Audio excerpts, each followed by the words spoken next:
Hi Don, it's Scott Beaumont here, and what I thought I'd do is that there's a lot of things going on with your client. I thought that instead of trying to explain on Facebook in writing, it's better to do it actually, a quick video to help you out with some of the things.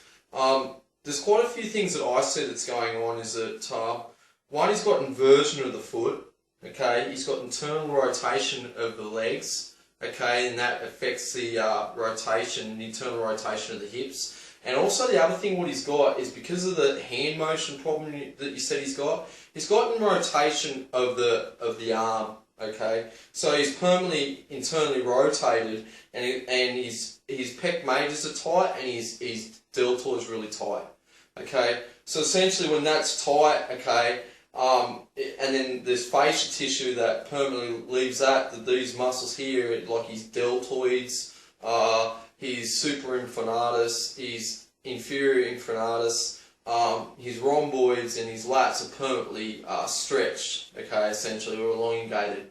Okay, so essentially what happens with that is that anatomically what we should be able to do when we're anatomically correct is that you can push your hand into your shoulder like this, so you've got good anatomical function, so this is anatomically how it should be.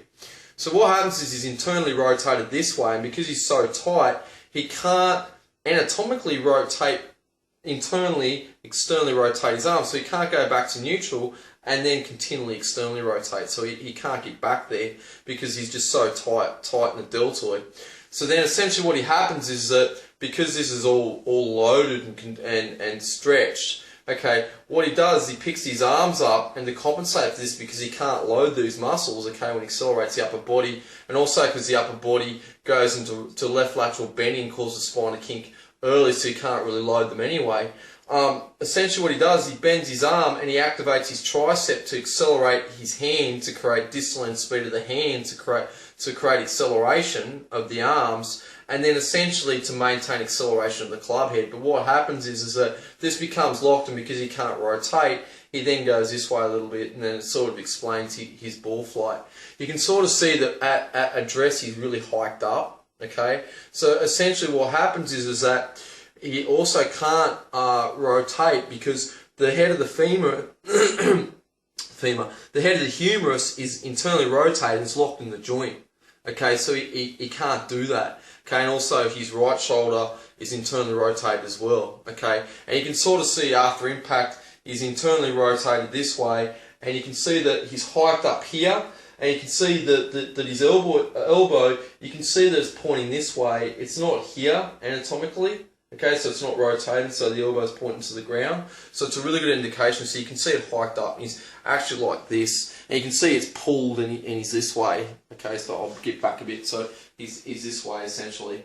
Okay, so what you'd want to work on is his pec majors be really tight, so you need to open this out, okay, so also you'd be tight in the abs as well, so you need to open this up and work on his back and strengthen up his lats, loosen off his pecs big time, work on his superinfinatus, his infrainfinatus, and his rhomboids and his tres muscles as well, okay, and rhomboids. The other problem is that there's a breakdown in coordination with how he's applying force to the ground. Essentially, he's got inversion of the foot.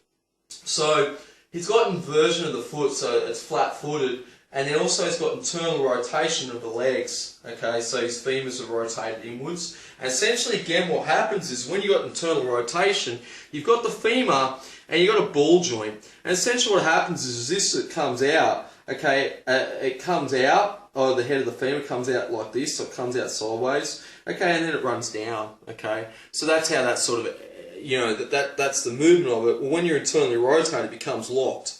Okay, so when we want to move, so we move our center of mass to move the center of pressure they all talk about. Essentially, if he wants to move this way, you apply force that way, or it's more complicated. He actually creates force, let me think, I've got to do this opposite. So essentially applies force this way and that way, it applies force that way, and essentially what happens is that then your centre of mass moves and then your centre of pressure changes. So for a right-handed golfer, essentially what happens is that when you apply force to the ground, you create a torque up and you push this way, is that then you internally rotate and the centre of pressure moves over, okay, or essentially moves towards the right heel. Let's not worry about that. So then the centre of mass, it has shifted over, the centre of pressure shifted over, but it's inside, so then you can press off the right foot and you can also apply force to the left foot, but let's not worry about that.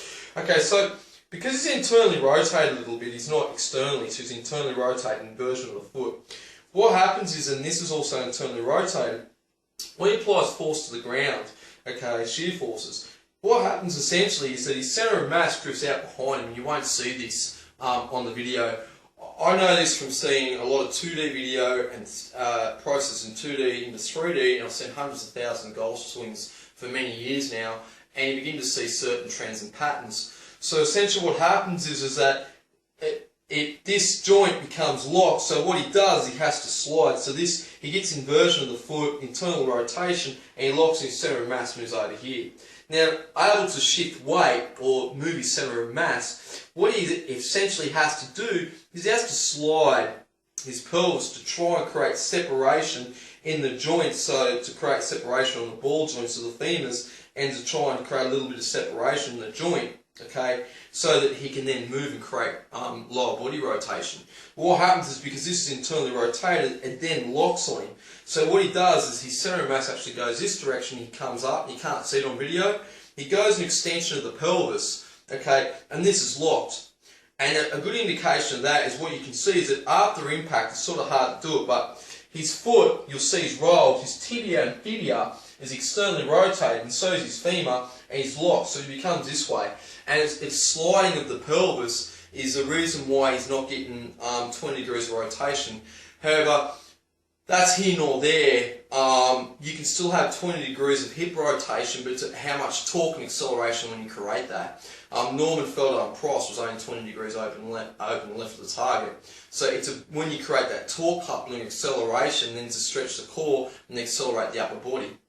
So essentially, what's causing his arms to accelerate early and then cause breakdown is, one, it's this internal rotation here that we spoke about, but also when you get into this mechanical disadvantage like he is, the pelvis, the spine moves perpendicular to the pelvis. I call it the H. The shoulders move perpendicular to the pelvis. So if I do this, you can see that I'm getting bending, okay? Well, essentially I'm not, okay? But what he's getting is getting lateral bending of the spine, he's getting kinking of the spine. When the spine kinks, you can't rotate anymore, and it causes the arms to fly off early.